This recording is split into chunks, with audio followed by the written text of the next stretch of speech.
and we are about 30 seconds away. Uh-oh. What just happened? Now I've got crazy hissing sound weirdness. Is that off now? Yep. All right. That is rolling. Yeah. And now...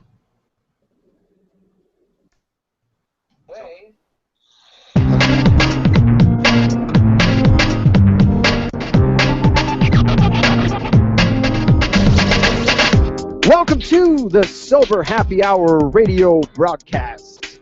I am your host. We are coming to you live on RadioValencia.fm, 87.9 FM in the San Francisco Bay Area, and streaming to you live all around the world on YouTube. Because that's where everybody streams shit from these days, is on YouTube. And Google was nice enough to give us our very own YouTube channel. And goddammit, we're going to use it. So, with me as always, my good friends, Chaz and Robinson. Say hello, gentlemen. Hello, gentlemen. Thank you very much for listening to the Sober Happy Hour radio broadcast. Ladies and gentlemen, we are very excited and honored to have our very second, because we can't say very first because that wouldn't be true. That would be a lie. So our very second live in virtual studio guest, my good friend Mario. Mario, say hello. Hi, hello. Thank you for joining us, Mario. Thanks for we having will me. get our pleasure. Thank you. We will get into why Mario is joining us this evening in just a minute, but a couple of housekeeping notes before we jump right in. Number one, this is a sheet behind me. The sheet is wrinkly because I attempted to put it in the dryer, but I didn't realize that the sheet was being used not for what its intended purpose was, but for a dog to sleep on it over the last week. So I brought it into the studio because I wanted to obscure some of the distracting nonsense going on behind me and thought, ooh, a lovely white backdrop. And then when I took it from its storage area, not only did it smell like a dog, but it also looked like this. So I apologize for the wrinkly sheet. Maybe next week I'll find something better to put back there. Robinson and I struggled for half an hour trying to make it look decent, and it just wasn't going to work out. But hey, there is one positive note. Nobody's watching. So it doesn't really matter. And I don't think always anyone's ask going to Chaz be. first, but I don't think anyone's going to be watching and just be absolutely, totally distracted by that wrinkle on the side. Well, I thought the wrinkles were artistic. You know, I thought they would be like clouds in the sky. People could see their own design. Like right here, This is what we call that's a hippopotamus. Right here, that's a naked lady riding a unicorn. So that's just what my eyes see. That's just me. But Robinson, I always start with Chaz, so I'll start with you this time. How was your week, my good friend? It could have been better. Car trouble, all sorts of other wonderful stuff. So, yeah. How about you, Robinson? I don't remember. I can't hear you, Robinson. You're too quiet. Yeah, what did I do? I've just been working, painting, trying to make some money. Is he quiet to everybody else, too? Yeah, I can't hear you. My mic is quiet? Yeah, I think you got real quiet there, too far also. away from it. Is that better? That's better. Ooh. Okay. Remember, you just gotta put the big black thing closer to your face, Robinson. We talked No, about I was That's making what some she said. adjustments on my device. So. I Because see. the I see. sound No, is that coming sounds out much too better. loud in my ears. Anyway, so yeah, Well, you can turn I've just have been trying to work on my my next trip. I'm trying to get things together for the Aha. next trip to Vietnam. Yeah, I've got a So, lot do going you on. have any plans currently for when you might be returning to Vietnam? Middle of September, and on this trip I will be going with hopefully about 20 gallons of skincare products that I'll be bottling in Hanoi for the first 2 weeks, getting them ready for distribution. So you're gonna And have to put them in no larger than 3-ounce bottles. So 20 gallons divided by 3 ounces. That's a lot of small bottles, Robinson. I have actually already sourced all the bottles. So, but today I did a survey on Survey Monkey. They have this thing where you can do like 10 questions, get 100 responses for a quick survey, They, or I'm sorry to interrupt.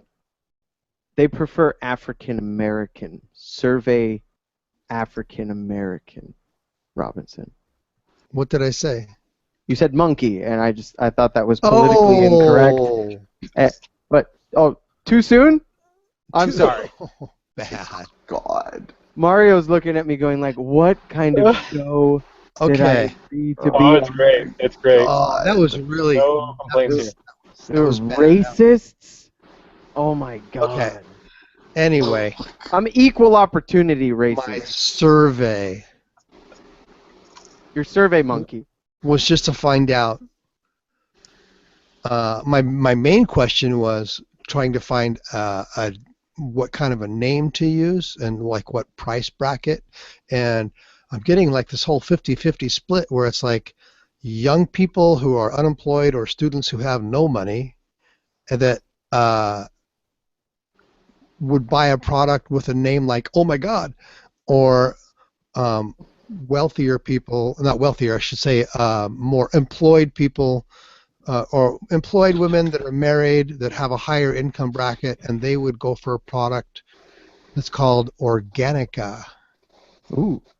So I might end up taking the whole product and splitting it into two products. Same product, but just two labels for two different demographics. People do that all the time. Or Yeah. you could call it Oh My God Organica. That might work. For the people down the middle. Right? Just for the middle of Can't the road. decide. The indecisive ones. So Oh my Organica. oh my. With an exclamation point. Yes. In like Comic Sans. It'd be perfect. MAI.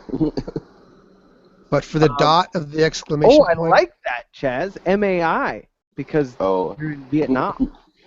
AM what? MAI. OH. Uh-oh.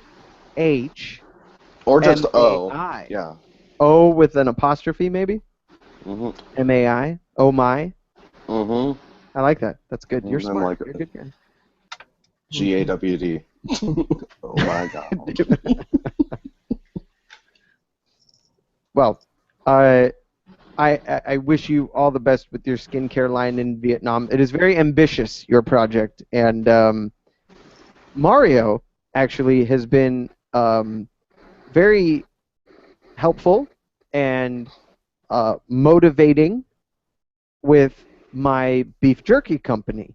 I think more than anything because he likes it when I make beef jerky and then bring samples in to work. But he's been very supportive and is going to help get Meat Mouth Jerky into some fitness gyms, some CrossFit gyms, or what's the martial arts that you do? Muay Thai. Muay Thai. So his Muay Thai gym, and then we could, fitness people like jerky because there's very little fat and there's no carbs and lots of protein. And so there's a demographic there that we're going to see if we can't poke some holes in once the weather cools off and jerky making is not equivalent to torture. Because when it's 110 degrees outside, it's 150 degrees in my garage, and that's not good. That's not good jerky making territory. So we take the summers off, like a school teacher. So you're listening to the Sober Happy Hour radio broadcast on Radio Valencia, YouTube, and hopefully, if you're listening to the show, and we know you're not watching the YouTube stream live because it's the middle of the night, and we have a little ticker in the corner that says that nobody's watching.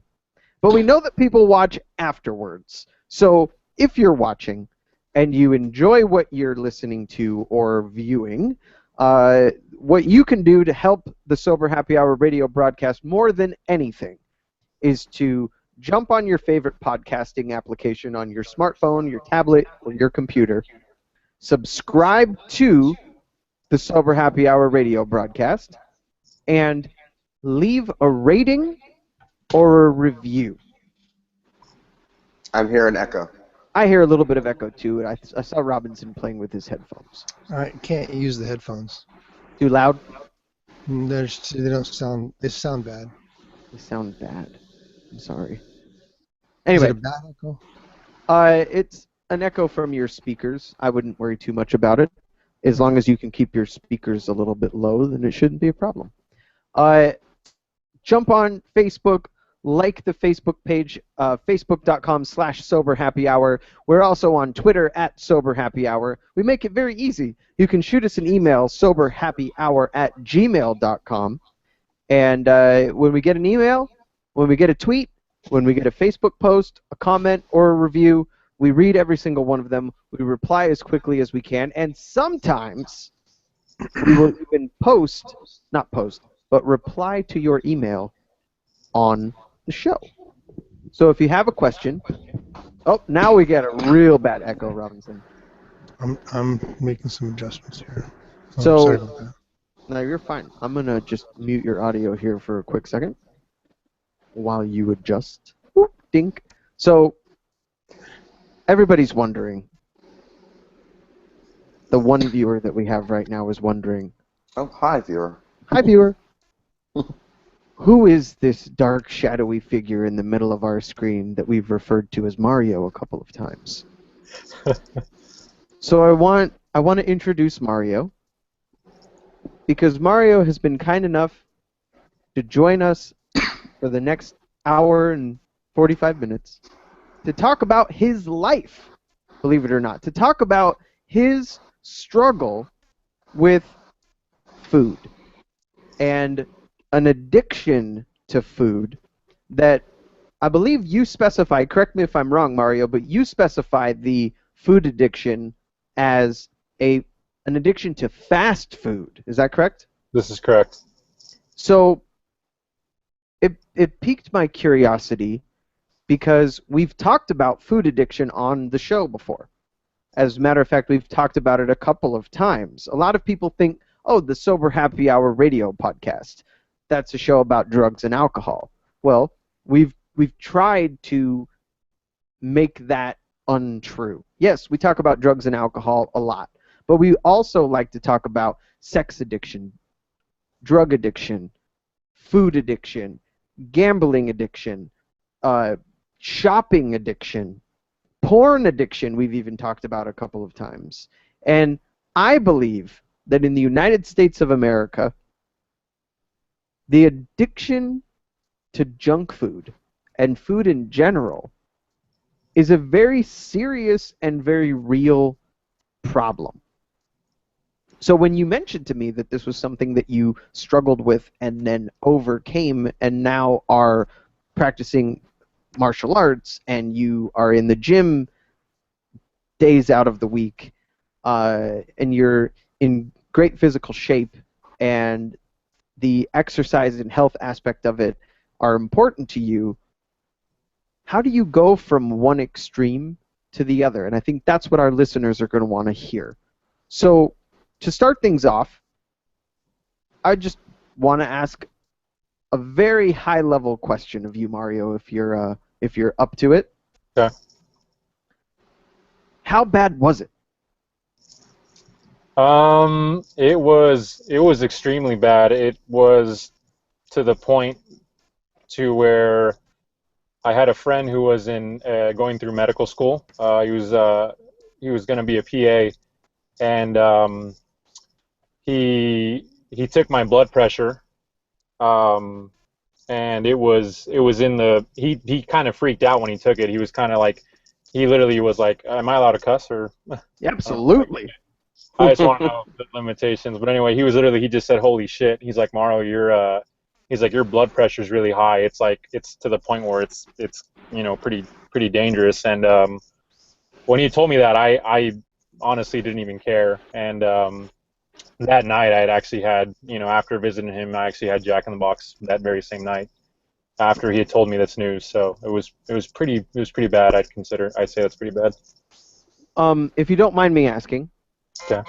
what kind of weight range were you in when it was at its worst? Was it just about health, or was it also about size and your weight and things had gotten out of control? It was definitely something with weight too. I went up to 320 pounds, um, and the job that I work, I'm standing all day, and by the time I'd get home, my feet were just swollen. I'd get blisters just from walking around. So it definitely did impact quite a bit. Weight, you name it. And 320 pounds, and you're how tall, would you say? 6'2". 6'2", 320. So that's a big guy at that point. Yeah. And given that you're into health and fitness, what is a good weight for a 6'2" healthy man? A good weight um, is just under 200 pounds. Really? Yeah, like 190. I would say 190 to 200 for being 6'2". Okay. So you were well over that Yes. when things were at their worst. What Yeah. is the average weight in the U.S. for someone that high, that tall? That I do not know. Because the averages go every year. The average is going up because people are becoming more and more obese. So the average is not much different than what we should be. Yeah, the doctor, when I was at my peak, my doctor said that I was obese practically. She was like, "You're right there." So right now the average weight in the United States is around 180 pounds. For a 6'2" man? It doesn't specify height. I believe average height right now is about 5'10" for men. Okay. So I would maybe add another, 15 pounds to that to get a good 6'2" average. But even still, at 320 pounds, I'm sure you were feeling that in ways that you probably didn't even realize. Yeah, I would like I couldn't tie my shoes without sitting down at that weight. So if I had to tie my shoes, like I said, I'd have to get a chair, sit down, and if I wanted it to be comfortable anyway, so I could definitely feel the effects. And at the time, what did exercise look like to you, if Oh, it anything? was non-existent. Okay.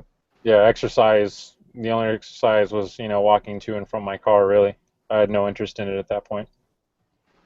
So a lot of people, in their late teens, early 20s, late 20s even, especially if you're single and you live alone or with roommates,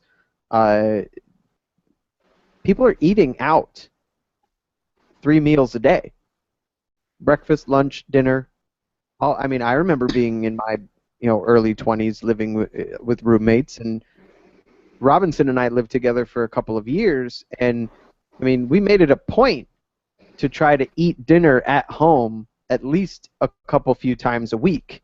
Now, mind you, I was about to enter or also in culinary school at the time, so cooking was a big part of what I wanted to do, but that also meant going out and shopping for food and spending money in a more of a lump sum rather than spending $10 on dinner.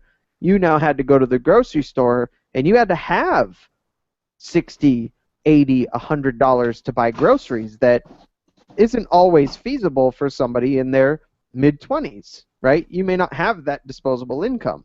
So it's easier and seemingly cheaper to just stop by Jack in the Box for breakfast. Yes, seemingly cheaper. Seemingly. I say that, and I was specific with seemingly cheaper because, trust me, I've done the math.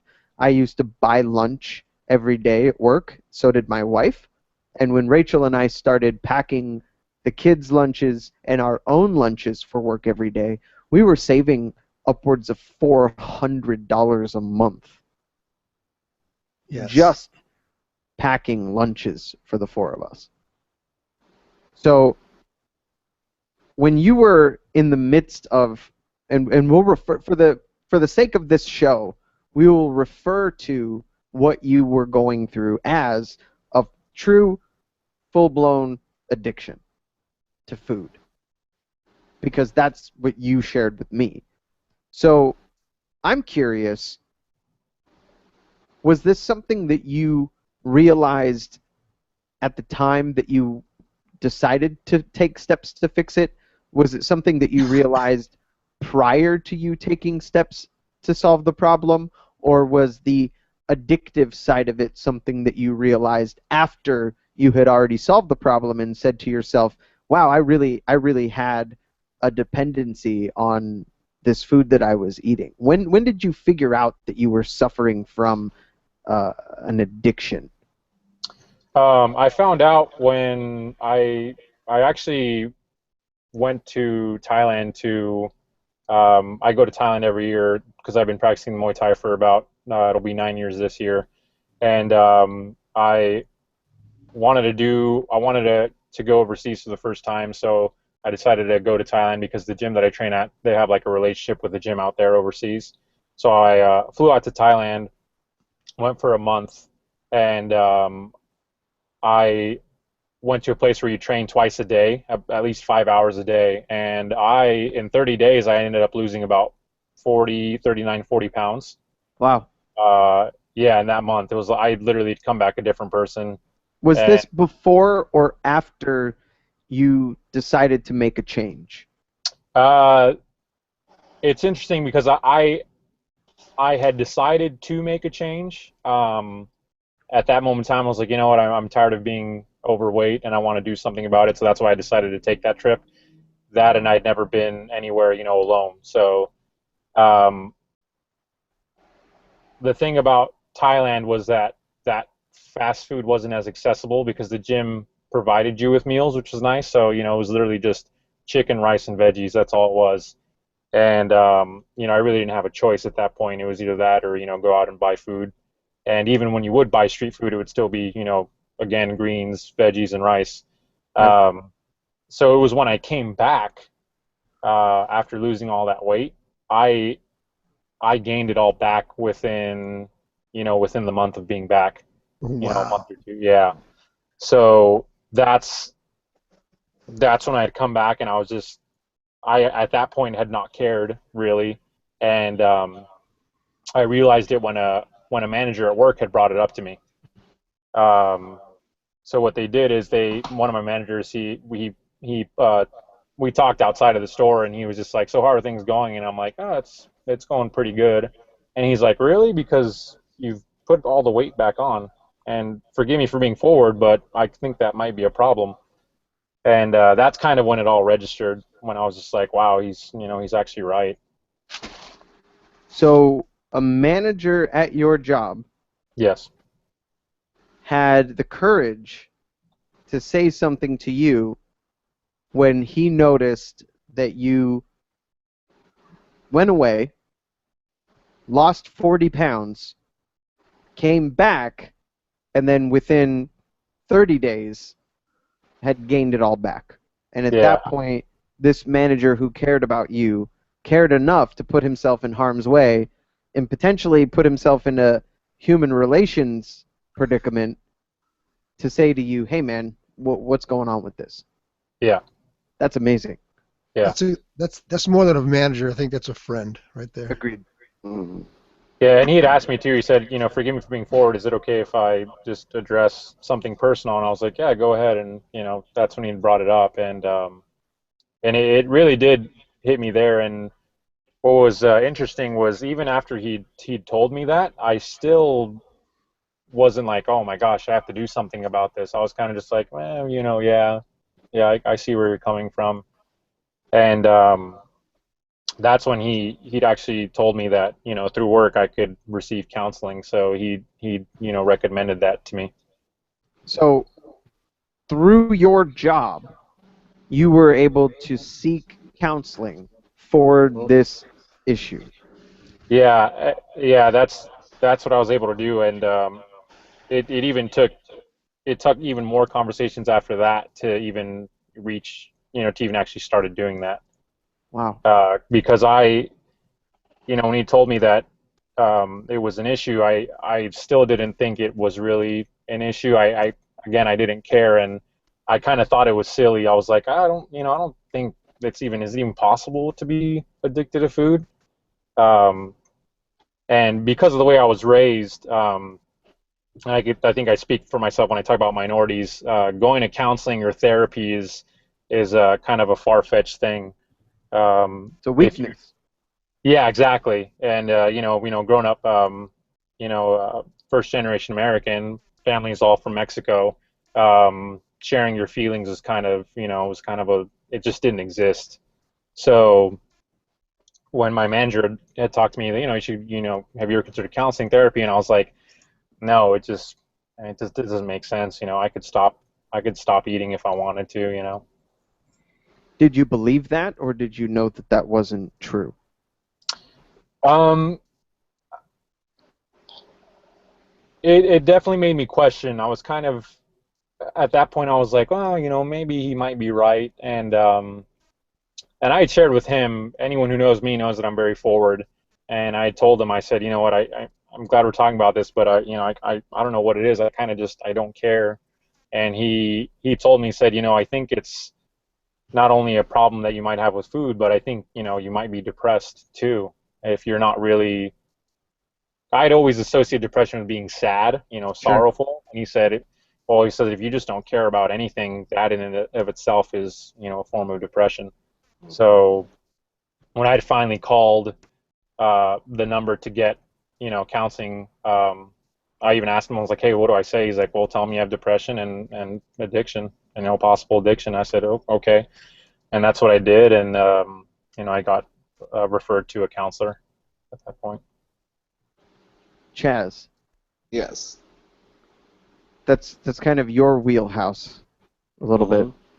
Mm-hmm. I'm just curious, how often do you hear stories of people who were able to approach something like this because of a mentor in their life broaching the subject rather than a family member or a close friend broaching the subject out of concern or frustration or disappointment?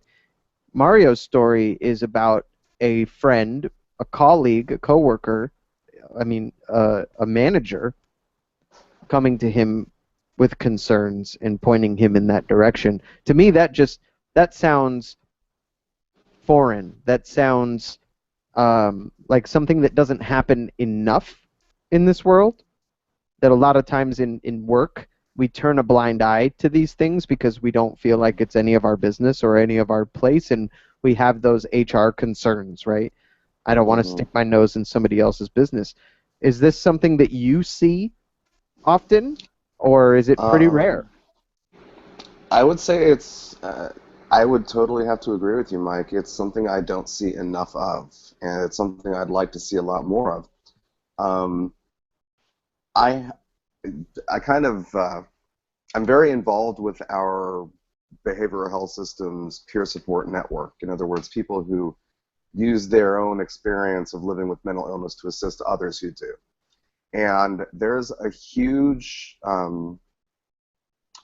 lot of relapse that goes on. And a lot of it is because people are there in other words, they're giving so much of themselves, they're forgetting to take care of themselves. Yeah. And if people were able to see their colleagues in the same way like your manager did, Mario, In other words, being able to look and say, hey, you know, everything going okay, and being able to kind of have that bravery to, forgive me for being so forward type of thing. Um, I think that's a great example of exactly how coworkers and such are supposed to support one another, because ultimately, it really just contributes to a much healthier workplace, and really brings that person back, really keeps them on the team, and keeps it going. So yeah, we don't see it enough, and I really wish we would. And in this situation, I think a healthy workplace, both from a healthy working environment in terms of just Mhm. emotional and health Mhm. and the health of the team and the business, but in Mario's case, the physical health of the individual as Yes, well.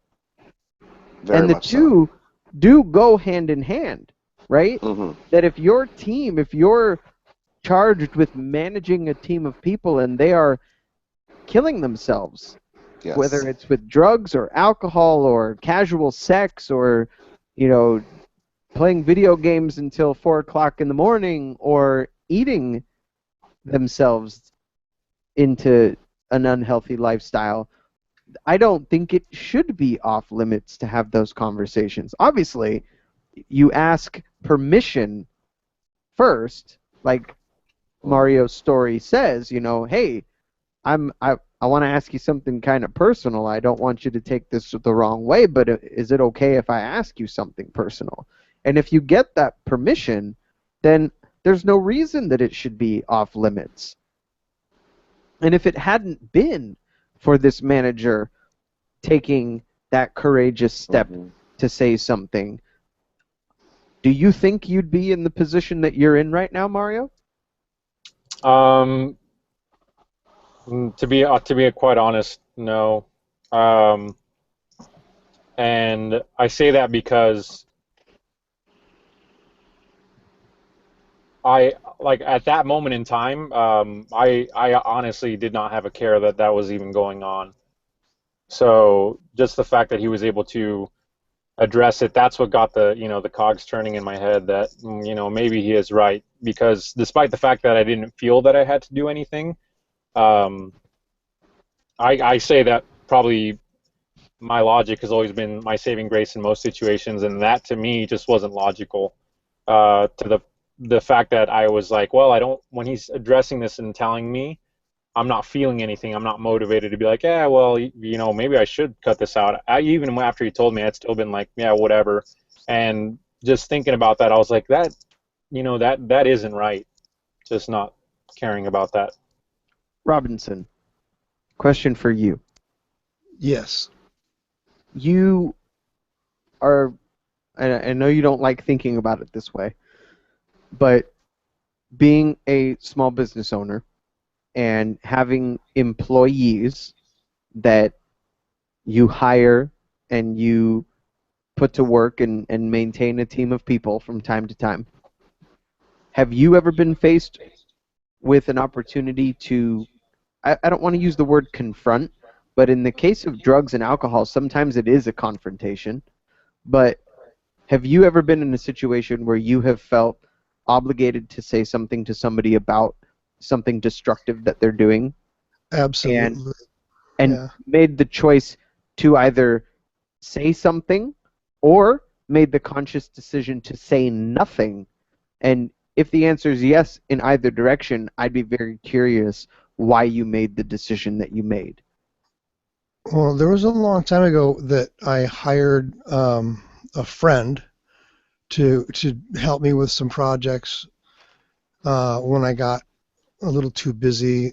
But then I would hear reports back when I wasn't there that he didn't show up for work, didn't call in, and I knew that he had um, a problem with methamphetamines, and I didn't address him about it. I just simply quit calling him, and then um, after a while, I felt bad about it because he's a friend as well as someone that I like to work with. So I finally after a couple of years, I finally got a hold of him. And I told him that the reason I didn't hire him anymore was because of his his drug habit was getting in the way of his being able to conduct business and just do an a job. Just be there, just be there. And to me, that's kind of where I think addiction becomes a problem. When you can't conduct yourself in a normal everyday lifestyle without your habits or whatever it is that you do, um, when that gets in the way, that's when it's an addiction, and that's when you need to seek help. And I knew he needed help, so I called him, and he assured me that after this like couple of year period, he assured me that he had not been using, and so I started hiring him again, and um, I come to find out that he was still using, but I was able to talk to him about it, and whenever I felt he was getting a little out of hand or losing focus on his work, then I would talk to him about it, maybe pull him off of a job and tell him, go, do what you need to do, get some therapy, get some counseling, and then let's get back to work. And then he would take some time off, and then he would get cleaned up a little bit, but he could never really get completely sober. And it's kind of been like this thing going round and round. And so now when I don't hire him back, he knows why, and it's pretty much his choice at that point. I've told him that I would do anything I could to help him get into some kind of program, but he's just not ready to go. So that's kind of where I am with that. I mean, I've got other people that don't have addictions, but they have things about them that might make a client uncomfortable. Like I have hired several transsexuals, and to have a 6'7" man show up in a dress for doing construction work, or not a dress but in a skirt and wearing makeup, okay, that's kind of might make some of the clients uncomfortable. So I have to pick and choose which jobs to put him on based on how I feel about the client. If the client seems like they're a pretty open-minded person, then I'm okay hiring them. But that's a whole different issue.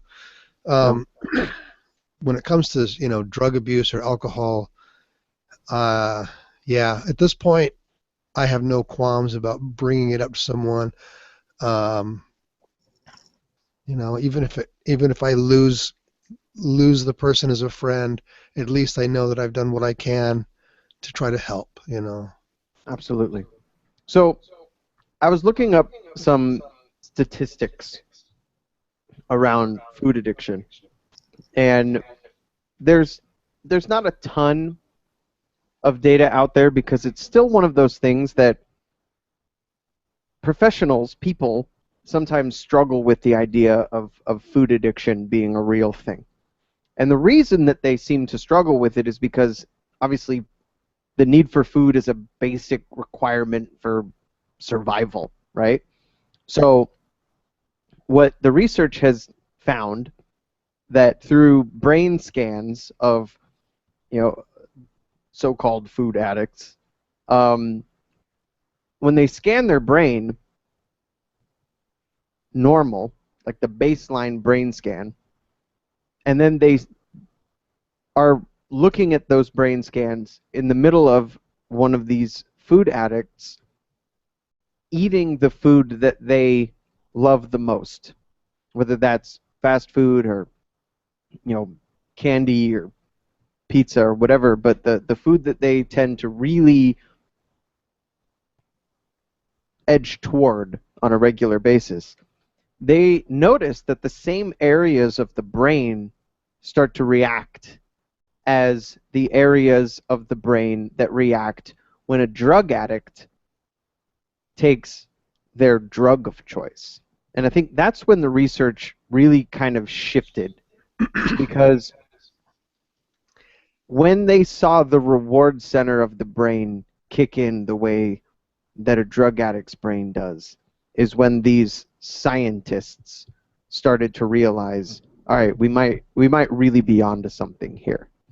Do I think that it should take that to realize that something is or is not an addiction? No, because I think we've made it very clear on this show over the last year that what makes an addict is destructive behavior that starts to negatively impact somebody's life. But when it comes to food, we don't think about food the same way that we think about drugs and alcohol, right? Everybody needs food. Not everybody needs drugs and alcohol. So the difference becomes when somebody is eating food not just as sustenance, not just as maybe a reward for a tough day and having an ice cream cone, but they're eating food as a means to feel better when they don't otherwise feel good, and the food makes them feel better. I think that's when it starts to get a little bit scary, right? And when you really start to talk about addiction and you get serious about a serious addiction, it becomes something that you can't be without. The cravings. That's something that I realized through having the sessions with my counselor, because growing up, one of the issues was, my childhood, and just to sum it up, my childhood was very, very boring and overprotective.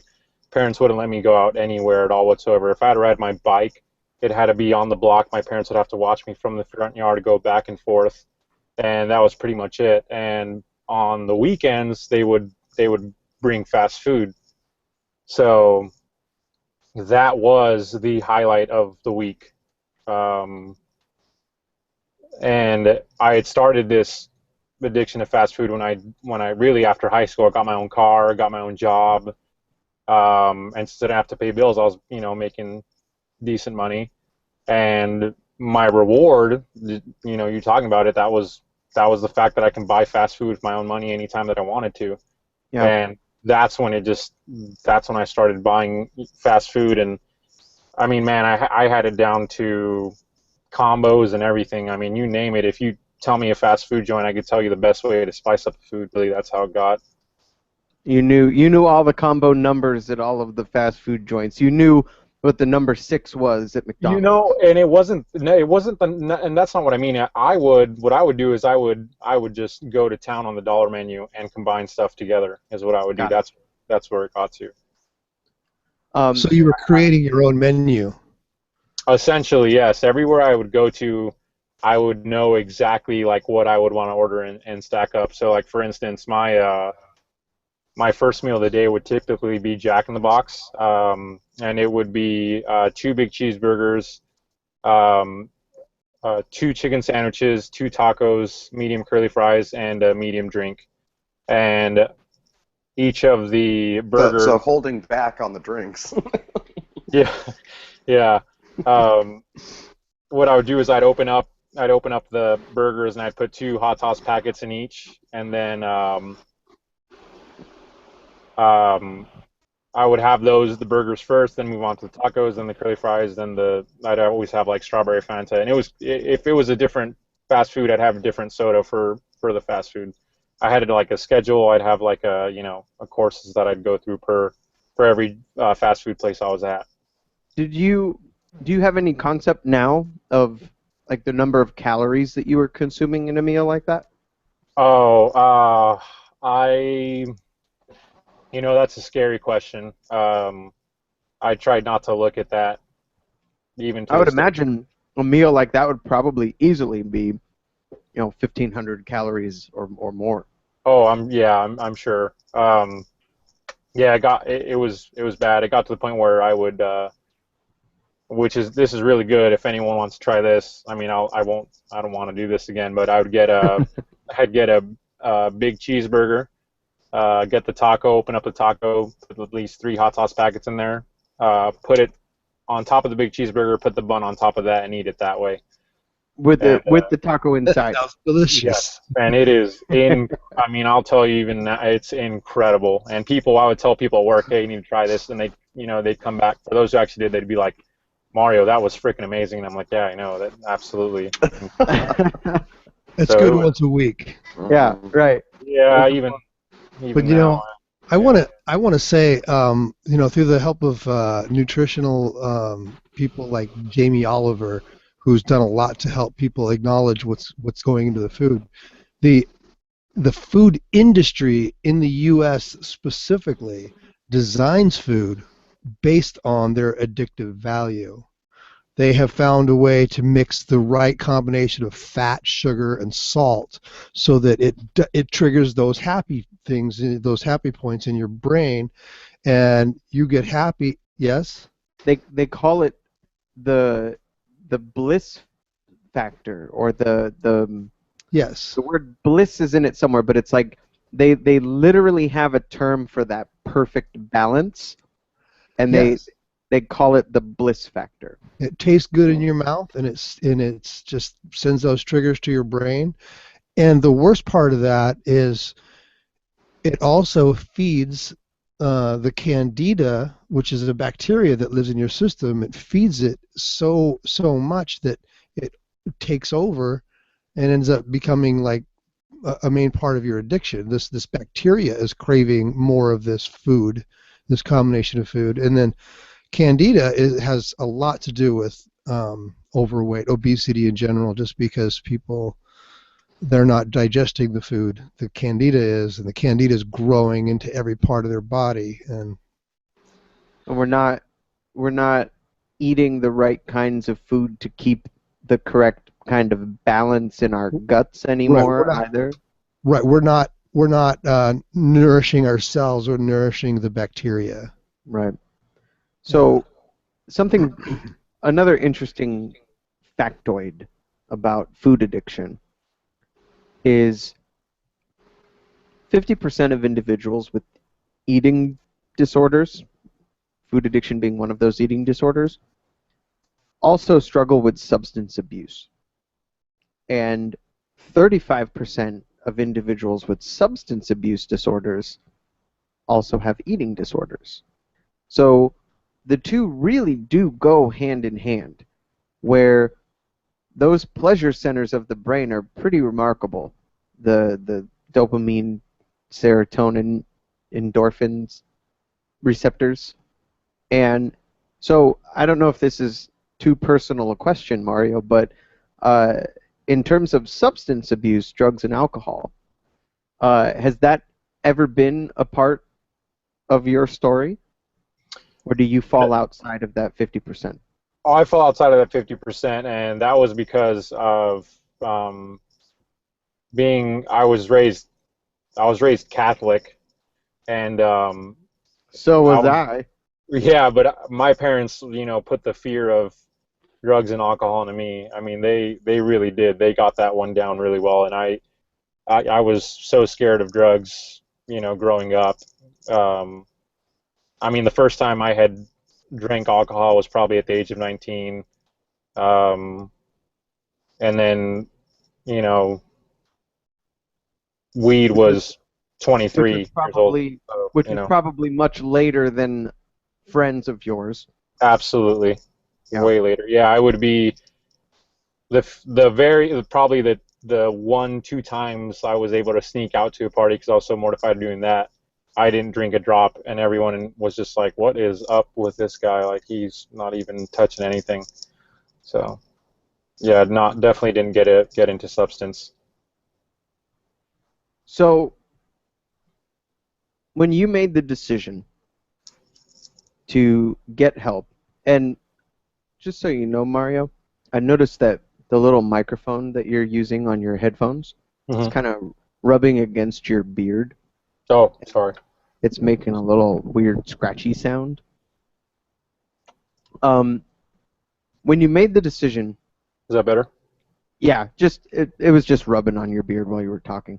Okay. Um, when you made the decision, was it like an addict quitting cold turkey, where it was one day, I woke up and I said, I'm done with cocaine, never again. That's it. Last night was the last time that I touched that drug, and I'm in recovery. or was it a gradual, I'm going to cut it back to, instead of 7 days a week eating fast food, I'm going to make it 4 days a week? How did that look? What was the actual process like? Um, so I went to Thailand again, and ended up losing uh, a little over 30 pounds again in those 30 days. Went through the whole process again, but this time I had gone back with, uh, fighting against depression, because through my counseling sessions, my counselor was like, "Yeah, you have depression. Like, you don't care about your health, this and that." And I started taking St. John's Wort. Don't know if that helped or not, placebo effect, whatever. I ended up actually caring, and that was the difference between the last trip to Thailand and the one that I was on at that point. So when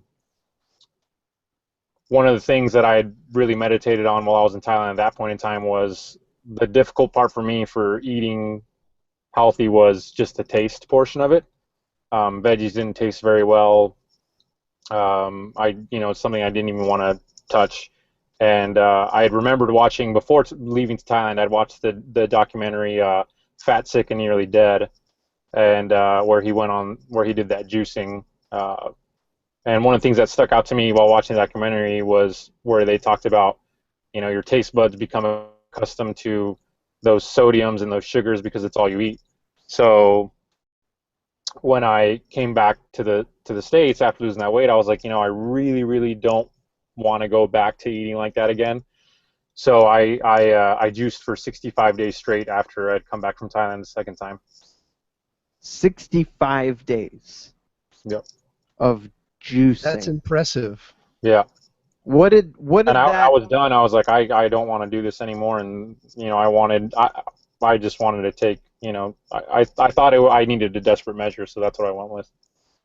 What did that actually look like? What does 65 days of juicing look like? Because I'm ignorant. I have no idea. Does that mean that you it's like a slim fast diet? You have a shake for lunch, a shake for breakfast, and a sensible dinner, or what does that look like? I bought a juicer from Walmart. It was the Jack LaLanne power juicer. And yeah, it's great. It was, I can't complain. I'd recommend it to anybody. But what it was I got the recipe from the documentary, and it was, oh man, I mean, that I'd wake up in the morning, and that's the first thing I would do is get the juicer out, and it was a lot of greens and like 2 apples to add flavor, really. But it was, majority was kale, cucumber, celery, spinach leaves, lemon, ginger, and those 2 apples, and it would be about 4 to 5 juices a day. So that was my breakfast, and then lunch, dinner, you name it, that was it. It was literally just the juice from all the vegetables I'd thrown in there and juiced. Were you working with any kind of any professional in terms of like a dietitian or nutritionist, whatever, something along those lines, or were you getting these recipes from a website? Did you make them up? How did you know that you were getting the balanced nutrition that you needed while you were juicing? Because the reason I ask, and if you weren't doing any of that, and maybe you realize now that you maybe weren't getting the nutrition that you needed, I don't want somebody to say, hey, I want to try this, and then not have any concept of what it actually looks like to blend a juice together that isn't going to be healthy. Of ice cream in it. Right. Or it's like, oh, I don't really like kale. I don't really like spinach. I'm just going to put cucumbers and celery in my juice, but that's kind of nothing. Yeah, I had gotten my recipe from the book from the documentary. I didn't work with a nutritionist, but at this point my friend was already a physician's assistant. So I went to him and I said, hey, I want to do this, and he cleared me. He's like, I don't see anything wrong with it. but he wanted me to check in with him, and I did. So he'd take my blood pressure, and I got blood work done, and he was all, once he got numbers back, like after a month, he was all for it. He said, your blood pressure is great, everything came back stellar on your blood test. I would say keep going. And my weight was flying off. In the 65. Were you exercising at the time? No. That's one thing. If anyone wants producing, you can't exercise because you need carbohydrates and whatnot. But the juice recipes called for a lot of, the majority of it was kale, which has a lot of nutrients. It was a lot of kale, a lot of spinach, celery. Like I said, the apples really that I would throw in there were just for flavor. The 2 apples, because the rest of the ingredients greatly outweighed that, which was majority was vegetables. So throughout those 65 days, I would weigh myself every morning. I ended up losing a total of 82 pounds in those 65 days. Wow. So I want to keep this to the very end, but I want you to think about whether or not you want to answer this question towards the end of our time together. But you mentioned that at your heaviest, you were at 320 some pounds. We looked it up.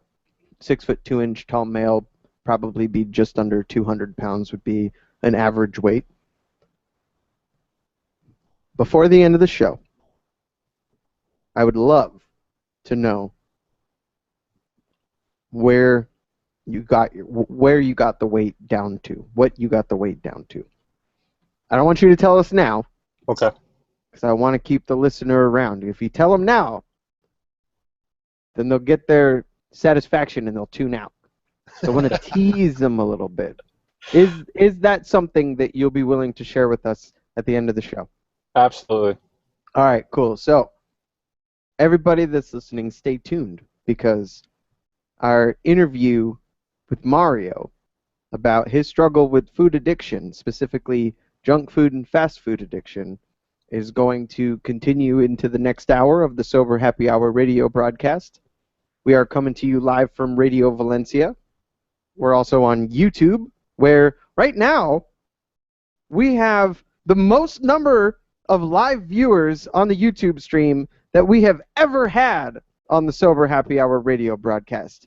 And one just disappeared. Oh, crap. Hit the like button. If you're listening, just hit the like button. It's just Yeah. do us a solid. Help us get our numbers up. If you're listening, let the internet know that you're listening. Let our potential future sponsors know. We lost a third of our viewers just like that. Well, Because one of them left.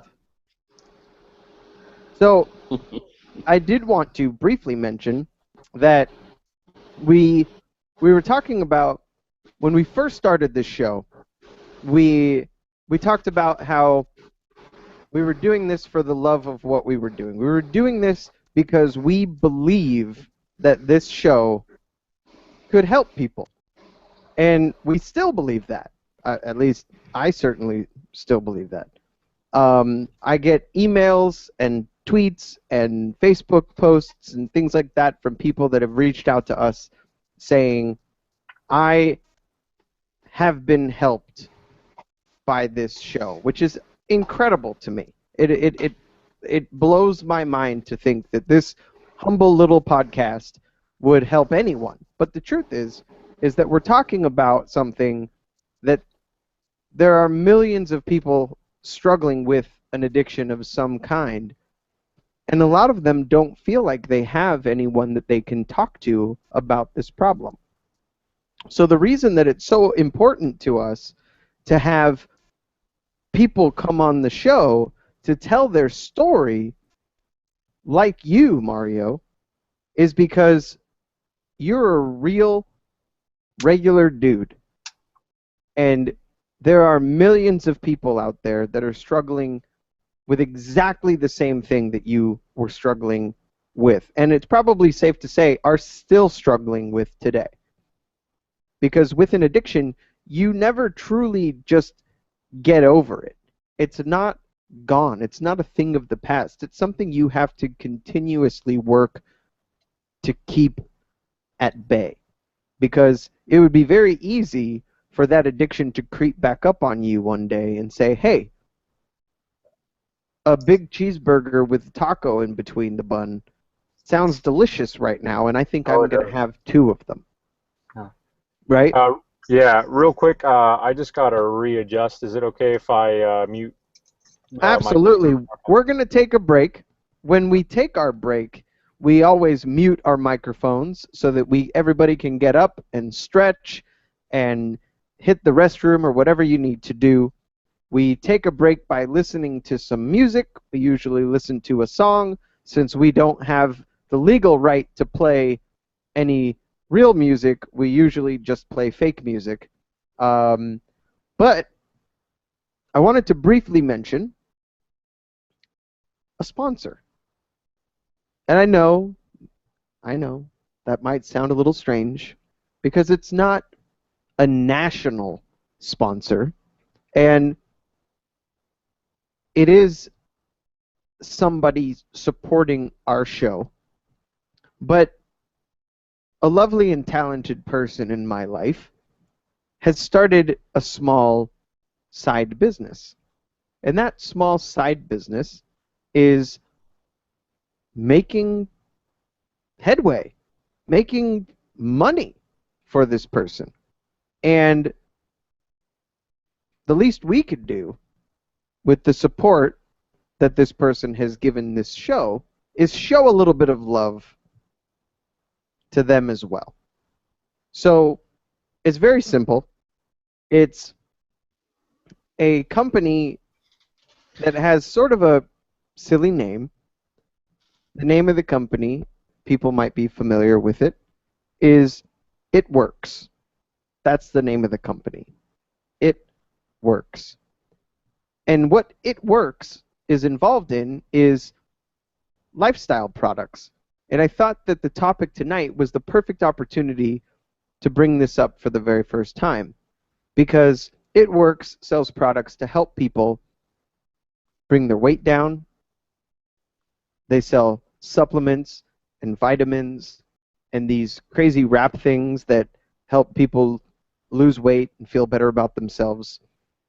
And not only do they sell products that you can buy, but they also create careers for people. So you can visit It Works. We will post the link to the specific It Works website for this person who is sponsoring this episode of the Sober Happy Hour radio broadcast. We'll post it in the show notes so you can visit. You can take a look at the product offerings. And if you really want to make some money, get involved. That's how you could make some money in addition to using some products that, hey, I'm not a sucker.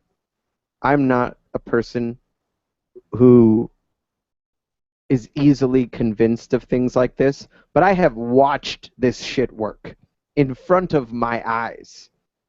And some of these things are pretty remarkable. And they're relatively affordable. And the best part is that if you love these products, if you use these products and you try these products and you fall in love with them, then you can actually make money by using and then selling these products to other people. So we'll post a link to it in the show notes if you want to check it out. And you could take a look at that as you're listening to the podcast. So this episode of the Sober Happy Hour radio broadcast brought to you by an independent distributor for It Works, and we will post the information in the show notes. So that being said, it is now time for our musical interlude. This is an older song, but we'll play it right now.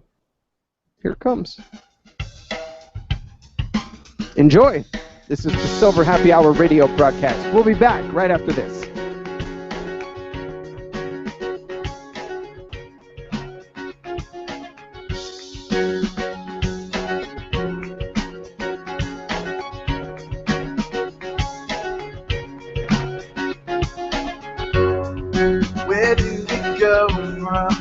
here I'll stay. You're a million miles away, feeling the cold left by my empty pillow. You shut me off for play. You stand too close, temptation bearing down. You drown your fears, but I guess that's all you have.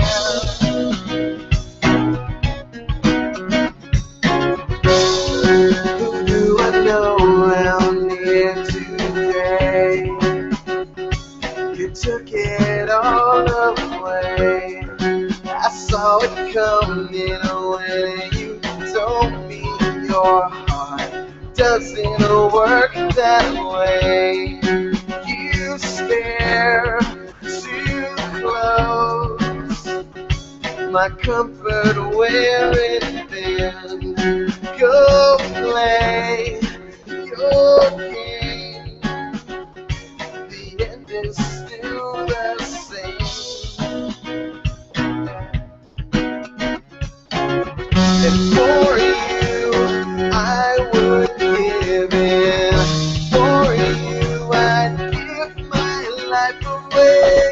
For you, I would be sure. For you, I will. I will.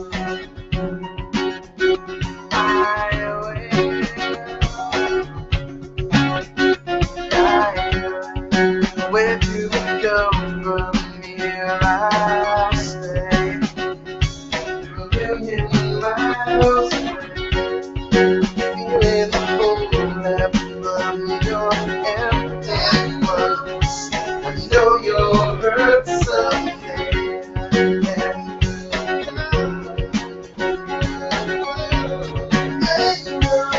Feeling all this way.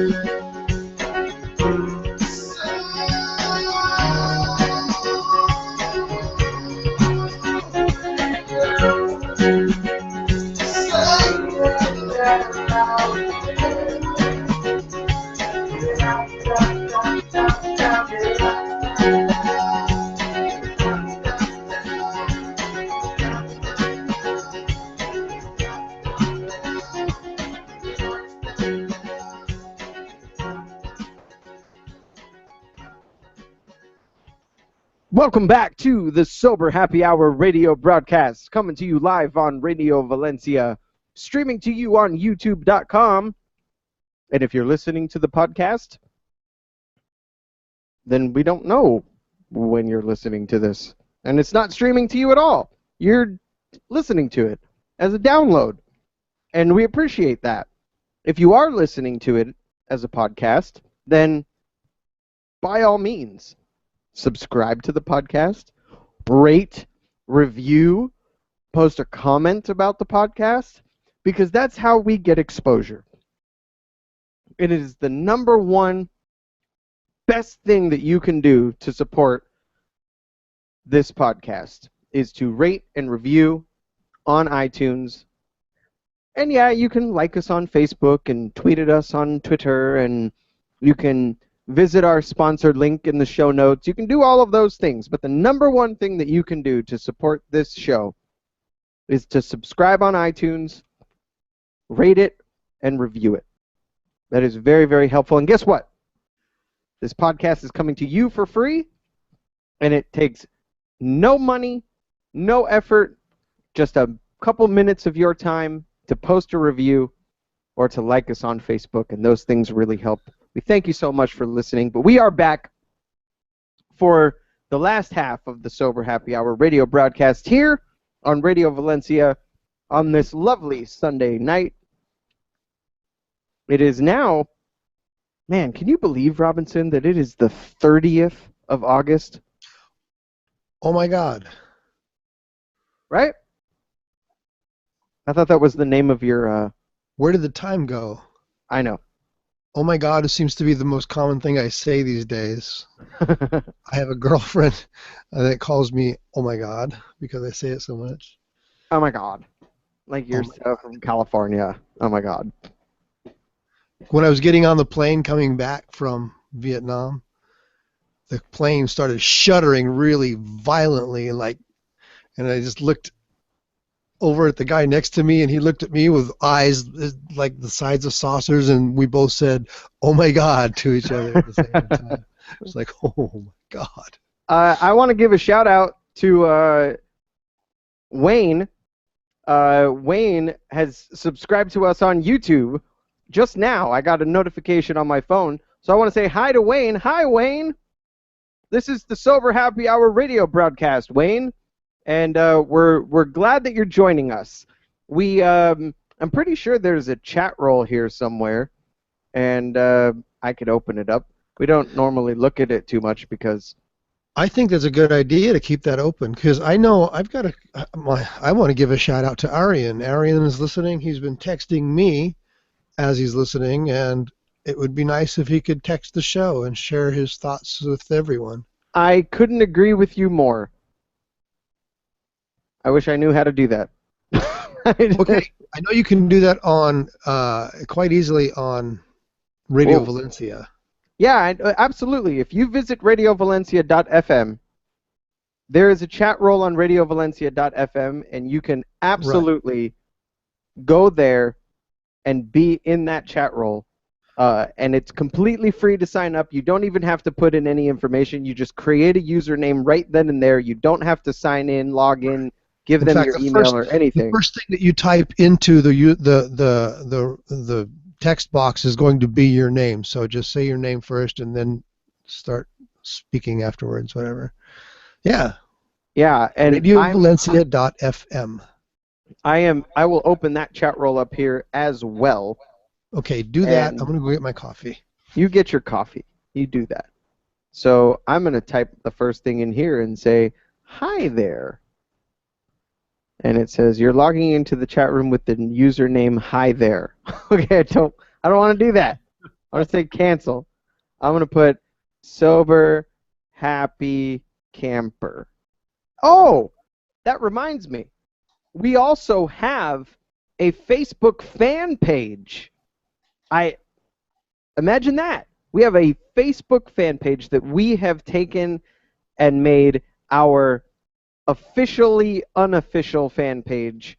One of our lovely listeners decided that a fan page was sorely needed for the Sober Happy Hour, and so she created this fan page for the Sober Happy Hour, and if you go to Facebook and search for Sober Happy Campers, that is the name of the fan page, and you can interact with other listeners of the Sober Happy Hour radio podcast by joining the Sober Happy Campers Facebook page. You do have to request permission to join simply because this is a somewhat sensitive topic to people, and some people like to keep their anonymity, and they don't want this to be a super public page where people can see their business. But if you join the page and you become a group member, you can then post and reply and be part of the Facebook fan page for the Sober Happy Hour. So welcome to everyone who is listening and following along. We love your interaction. So we've got 45 minutes left in the show. We're here with Chaz. He's eating. We're here with Mario. He's trying not to eat so much, so thanks for nothing, Chaz. And we're here with Robinson. You were eating earlier. I've been eating the whole time. I know. Because I didn't have dinner. Okay. So I could have had a juice, but I don't have a Jack LaLanne juicer handy right now. So, but Mario's story makes me want to get one. I'm not gonna lie. Me too. Can you juice steak? Because I think that would be what I would want to juice. I don't. That's called blood. I never tried that. No? No. All right, fair enough. So you sound a little different, Mario. I'm not sure if anything changed in terms of your connection. Um, can you just say hello real fast so I can adjust your audio level? Hello. All right, put you a little bit louder, so Okay. that should be better. All right.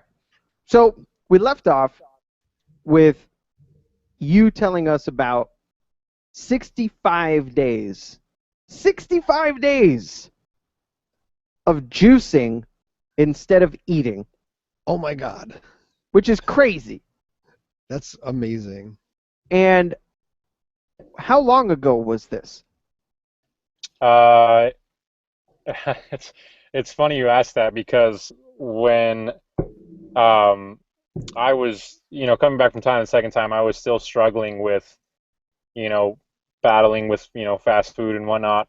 And I thought to myself, I was like, enough is enough. I really can't take this anymore. So it ended in January. So I literally juiced in probably the worst possible time because I endured through Thanksgiving, Christmas, New Year's, especially especially being in a Mexican family, Sure. um, tons of delicious food throughout that entire holiday season. So I finished January. Okay. So you went through the holidays without eating solid food, Uh-huh. and you went through Christmas, Thanksgiving, New Year's, all while only drinking juice. Yeah. How did that affect you physically? I know that you lost a lot of weight. I Hmm. know that it was good for you. It definitely got you out of this unhealthy, destructive routine of eating bad food. But just if we have listeners or viewers who are interested in, you know, getting away from, and we're going to talk in a second about what are some of the signs and symptoms of food addiction, because we certainly don't want people jumping the gun, and just because you might polish off a pint of Ben and Jerry's ice cream every once in a while doesn't necessarily mean that you're a food addict. We don't want anybody jumping the gun. But how did this 65 days of juicing actually make you feel physically? I actually miss it sometimes because I was very much full of energy. A lot of people said, that it said they tried it, said they'd experienced headaches and whatnot. I never really had any of that. I felt great, and I miss it because not only I felt not feeling so good all the time, but it was actually really easy. You'd wake up in the morning and you'd have all your meals made literally within 15, 20 minutes tops. Kind of like when you go to private school and you have to wear a uniform. You don't Routine. have you don't have to worry about what you're going to wear. You don't have to worry about buying new clothes. You just get to put on your uniform every day. So your I have a juice question. was your uniform. Robinson has a question. How long, how far into it was it before you finally were able to overcome the sensation of being like ridiculously hungry all the time? Oh yeah, that was so my first juicing venture began prior to the second trip to Thailand. So I failed on I couldn't even make it a day actually. I ended up going to a sports bar the very night of, and I ended up just pigging out completely. And I was like, oh, I'll start again some other time. Like an Um, addict. Wow. But when Just you like made the commitment, when you made the commitment yeah, to do the juicing, you yeah. didn't say to yourself, "I'm going to do this for 65 days," did you? Um, I had originally thought 30 days, and 30 then days. Okay. yeah, when I hit 30, I was like, okay, do this. But when I actually stuck to it, um, the hunger, I was starving on the third day. The second day, I was starving, absolutely starving. Woke up starving, and I was like, oh, this is miserable. And went to the third day, same thing. Woke up with hunger pangs, hangriness is the best way to describe it. Yeah. And I literally told myself, I was like, the third day, I was like, if this does not stop, if this goes into the fourth day, this sensation of ridiculous hunger, I can't do this. And lo and behold, the fourth day came around, and I woke up, and I was just like, oh, it wasn't as predominant. It was kind of like an underlying hunger. And then I had my morning juice, and sure enough, it settled pretty well. So So do I you would think say that that. your body got used to the sensation, or, Yeah, or it actually went away? I would say that it got used to it because there was, like I said, there was that underlying hunger the fourth day, and then I remember it all together went away. After I'd have my juices, I would get hungry, but after I'd have my juice, I felt full, satisfied, no hunger. You know what's I, crazy is when you talk about those first few days and the feelings that you had. I mean, it's amazing the parallels with drug addiction. yeah.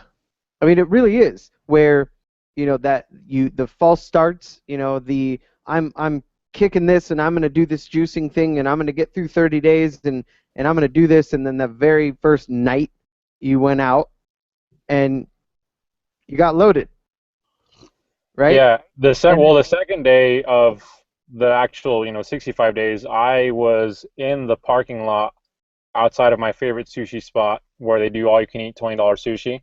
And on the second day, I was sitting in that parking lot. I had my hands on the steering wheel, and I was like, Mario, just go in there, kill all that sushi, and just you'll be good. You can start some other day. Sushi's not that bad, right. and you can start again. This it's not a big deal. And I was gripping the steering wheel, cold sweats and all, literally. And I was in there just, like I really want to do this, and I was like, no, don't do it. And it was literally just, I just turned the car on and just went home without it. I was So, like, I don't want to think about it. I'm just going to drive and go home. so when you quit cold turkey, you literally quit the cold turkey.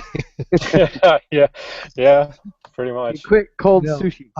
when I was in seventh grade, I had this teacher who said he was one of my favorite teachers because he would always come in Monday morning with some outrageous statement, and then that was the social studies subject for the week. And he came in one day and said, we all need to practice starving because the world's running out of food. And it was something he read in the paper or something. And of course he wasn't serious, but I decided I would give it a shot. I tried starving. I tried to just fast for the entire week. And the more I did it, the more the hunger pains I felt in my stomach, the more I felt kind of connected to the people who don't have food. Yeah. And I got pleasure out of it. I got, not to the point that it became an addiction, but I felt good knowing that I can be hungry and it's okay.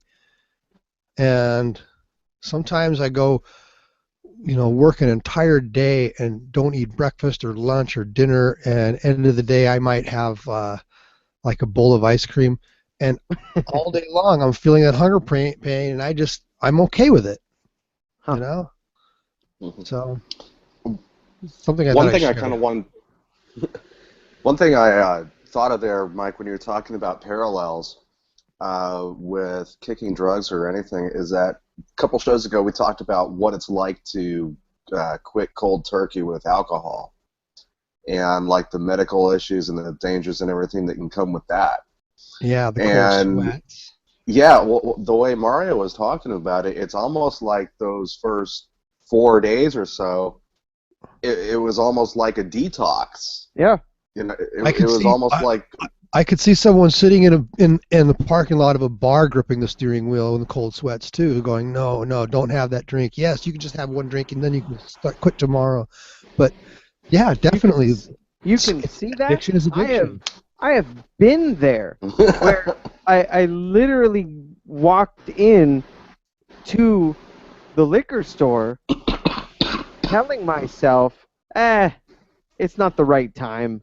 I can do this anytime I want to, and today was a shitty day, and I'm just gonna buy this, fifth of vodka, and that we'll do it another day. And you literally have to be that guy, right? If you're gonna stick to it, you have to be that guy. You walk in, You tell the clerk, hey, give me that, fifth of whatever, and then you make that decision. You know what? I changed my mind. Here, take it back. Oh, no, just kidding, just kidding. I changed my mind again. No, I'll take it. And then I remember buying it, paying for it. This was before, I mean, there was relapse after this, but paying for it, and then walking out the door, being disappointed with myself, disgusted with myself, and then throwing it in the garbage can. $15, boom, down the drain. Because I didn't want, I was fighting with myself. So you in the parking lot gripping the steering wheel at the sushi place, that is exactly the same story, right? Or even maybe it never got to the point where you went into the sushi place or you went through the drive-through and you bought the food and then you stared at it for a little while and said, I'm not going to do it, and then threw it in the garbage can. But it is exactly the same situation.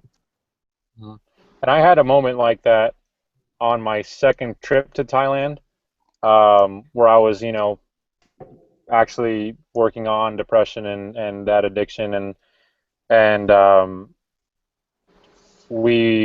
had a roommate who was from the UK, and this guy loved going out, so I'd gone out with him. We'd ended up getting drunk, and he's like, yeah, let's go to McDonald's, and I hadn't touched fast food at all in that whole trip, and it was his third weekend, and went in there. I ordered I just ordered like a Big Mac combo, and we got back to our rooms, all stuff, and I just looked at it and I was like, fuck this. I've flown across the world and fuck this. And I told him, I was like, fuck this shit, and I threw it out the window. He's like, what the hell? I was like, I'm going to sleep. I don't want to deal with any of this, and I just went to bed while he ate his McDonald's in the bed, literally right next to me in his bed. Then there you go. It was exactly the same situation. Yeah. That's it. It's amazing. So I wanted to just briefly from some of these studies, signs and symptoms of a food addict. So when somebody has developed a food addiction, the individual will present numerous signs and symptoms that can be recognized. All right, that's what this is. So I think it's important because the really sad part about all of this is, so Mario is clearly a success story. When we talk about addiction, we talk about recovery. To me, recovery is a miracle. It really is, because the odds are tremendously stacked against your success, especially when it comes to food and being in the United States and being surrounded by this shit everywhere. Because it's socially acceptable. Socially acceptable, and it's dirt cheap. I mean, Mario talked about the dollar menu. I mean, you could go, what he got, the 1,800 calorie meal that he was talking about was, what, $7, $8? Yeah, it was under $10. Yeah, go ahead, Chaz. If anything, I would have to say that food addiction is probably more almost insidious. Yeah. Because of how in your face easy, cheap food is all the time. And exactly like you said, Robinson, the socially acceptable part of it, it's with alcohol, drugs, or anything else, you do have to go out of your way a little bit more. But with this, it's all over the place. I mean, really, it's that whole thing is in your face and easily available 24 hours a day. And it really, it can start out very benign and innocuous, and you don't even realize what you're doing at first. And the sad part to me is the prevalence amongst the youth of the world, or of our country specifically, that I know kids that are friends with my kids who won't touch vegetables, that dislike home cooked food, who eat out with their parents 7 days a week. And when you start to develop a taste for the fattening, salt-filled, and a lot of people don't realize that 90% of the food that you buy that's prepared food, more than 90%, is chock full of simple sugar as well. Even if you're eating something like a Big Mac, you don't realize that there's 30 grams of sugar in it as well. Sugar in the bun, sugar in the meat, sugar in the secret sauce, sugar in the pickles, sugar in the ketchup. The sugar element of it is insane. That's a whole nother conversation about the sugar industry. But I see these kids. I'm thinking of one specifically that is a friend of my older son who is obese. And this is encouraged by his family that, oh, he's a very healthy eater. And no, he's not he is. There is a difference between what a parent calls a good eater, right? AKA a kid that eats a lot. Yeah.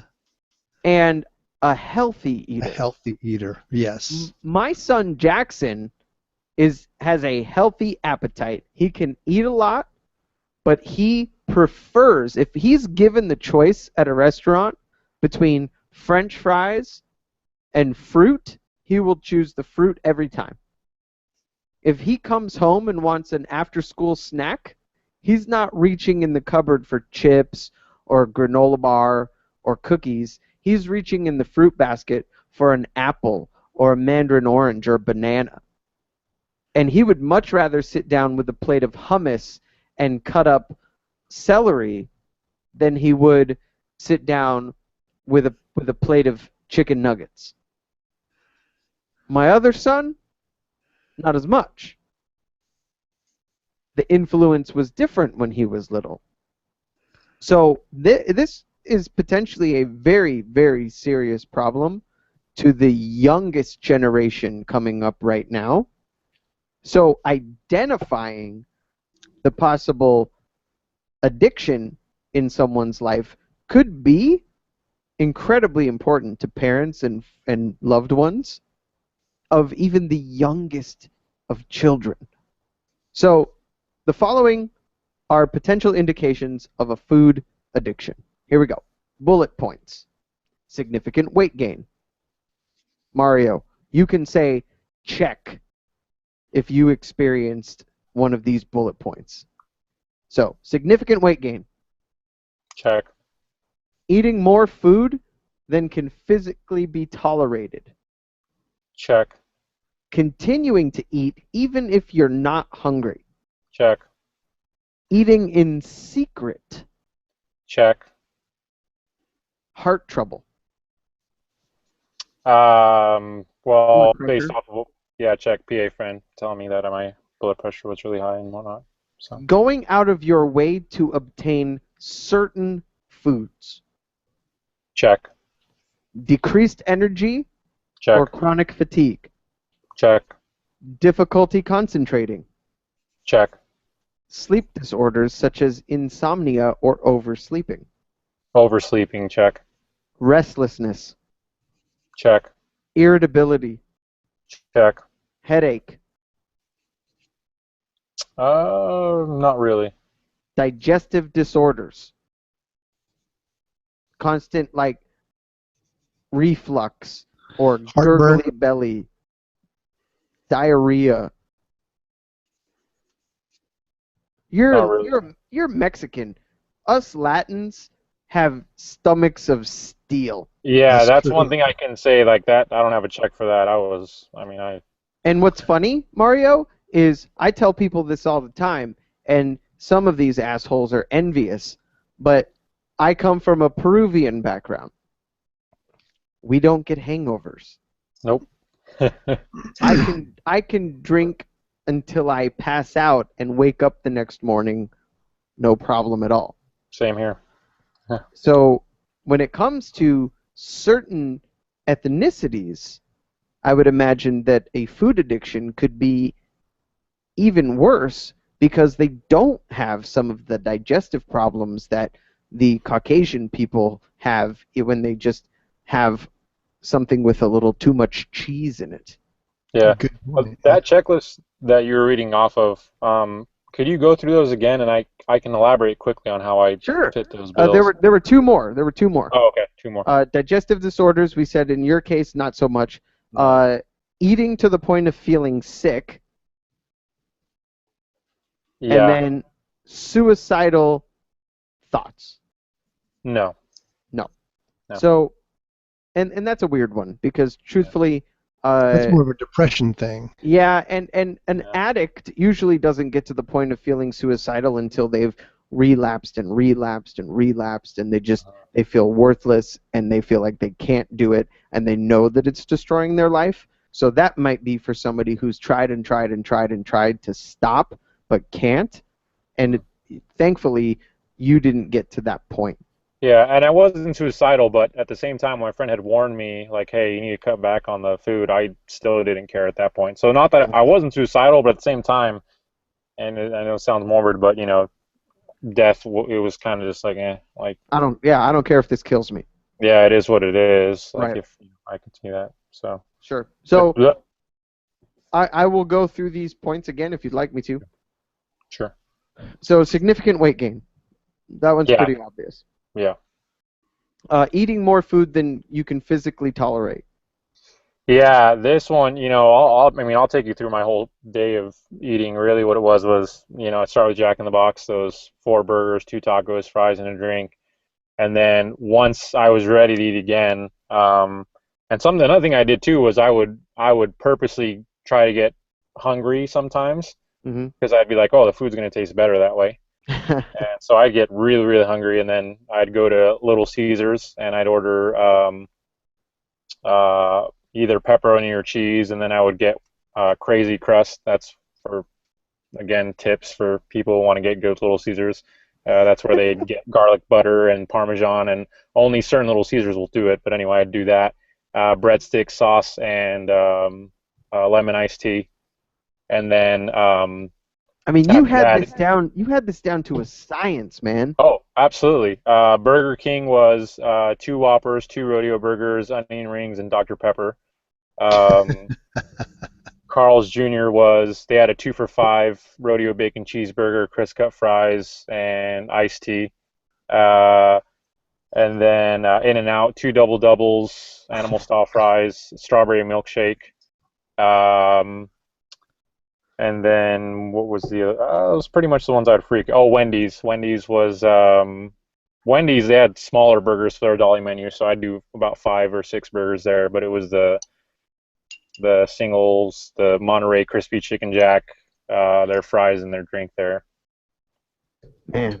So definitely Did huge you go volumes to of food.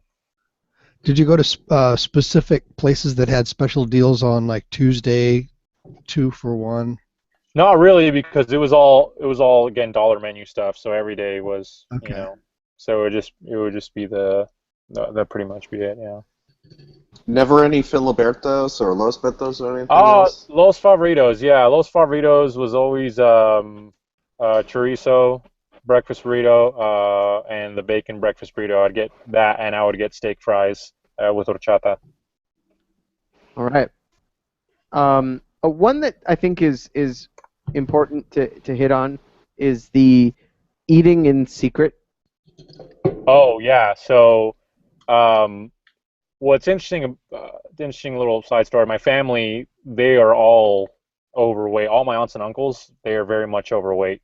My mom is the only one in the family that actually maintains a healthy lifestyle. She's very much in shape, and literally the only one of my aunts that's like is that way. And she started cooking healthy, right when I got into high school, for the rest of the family.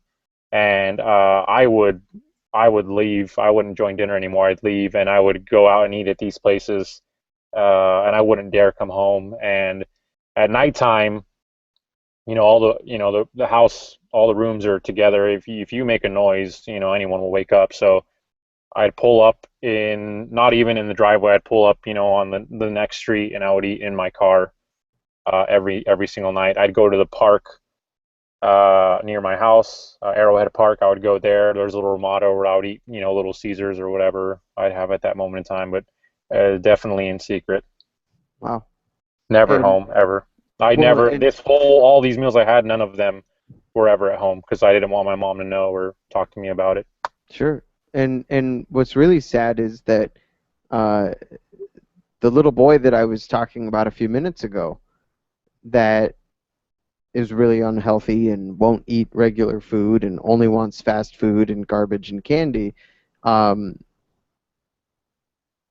my wife went to help move some furniture, and they were cleaning out the kids' room to move a bed around or move some furniture around.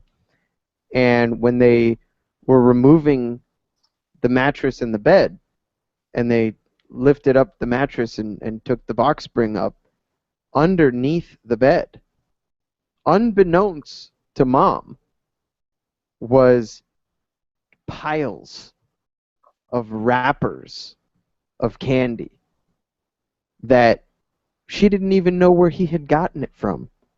So clearly he was being sent to bed, and he would have a stash of candy somewhere that, even though maybe she tried to force him to eat something relatively healthy for dinner, he would, and I know that he does this because he's done it at my house. Oh no, I'm not very hungry. So he wouldn't eat dinner because it was something healthy. But then I'd come downstairs after my kids would be asleep on the couch watching TV, and he'd be pigging out on lunch snacks, school lunch snacks that we would give the kids, a couple times a week. Fruit snacks and cheese crackers and stuff like that. That he'd have a pile. I'd find a pile of these wrappers in my garbage can, but according to him, an hour earlier he wasn't hungry. So, eating in secret. I mean, this was going on with this kid when he's not even barely 10 years old. So imagine how easy it becomes to eat that way when you're 20 years old and you move out, and now nobody's there to watch you.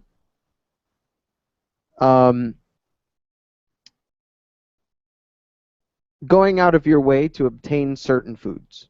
So that kind of falls, I think, into the same category of what you just explained. Uh-huh. I have food in front of me. My mother cooked a delicious, healthy, nutritious meal, but I'm going to peace out and go to the fast food restaurant instead. Yep, exactly how it was. I would tell her I was at work and I wasn't. I was just, going out and eating fast food, or said I had a work meeting or something like that, or meet up with a friend, and really was just going to eat fast food. Crazy.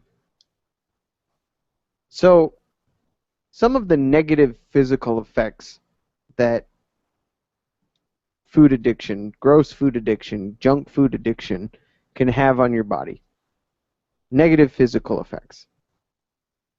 Unhealthy weight gain, reduced libido, diabetes, headaches, malnutrition, obesity, chronic fatigue, heart disease, kidney, liver disease, chronic pain, digestive problems, sleep disorders,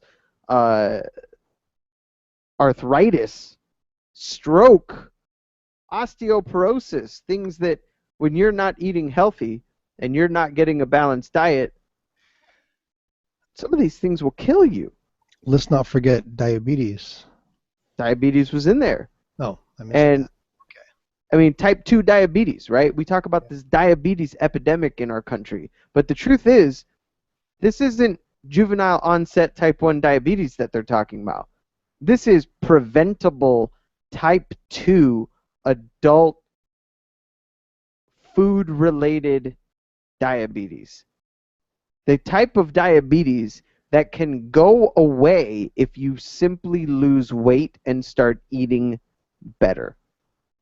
So my sister gets very frustrated. My little sister, who is very physically fit and very healthy, CrossFit training chick, husband is a firefighter, has type 1 diabetes.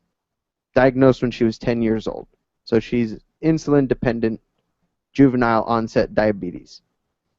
Gets very frustrated when obese type 2 diabetics want to lump themselves into the same category as people with type 1 diabetes, because a failed pancreas in childhood is not the same thing as a pancreas that can't keep up with the amount of food that you're eating when you're an adult.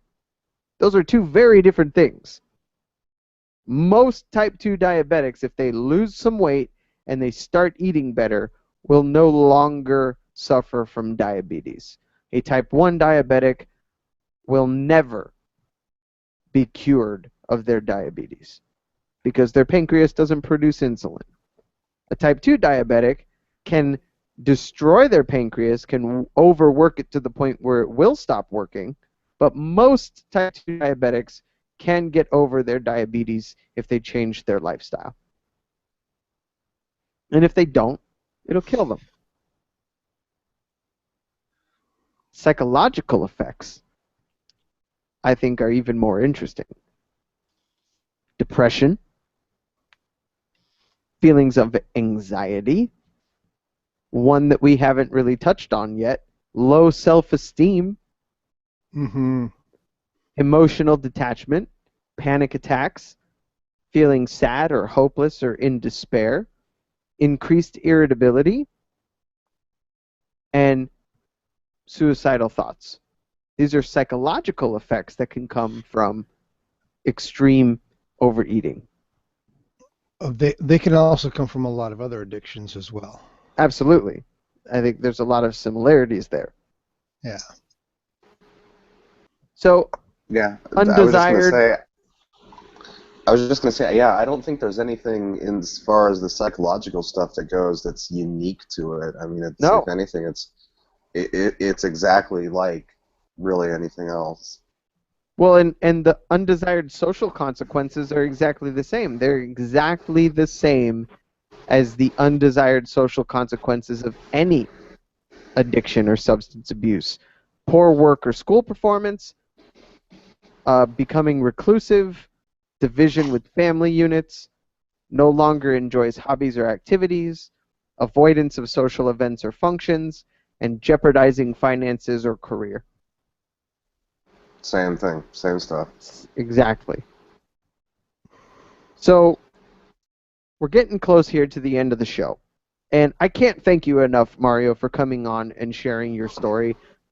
I really think that if anyone is listening, I'm not surprised that we've had the most number of live viewers to this particular podcast than we've had on our other live video streams because of this topic.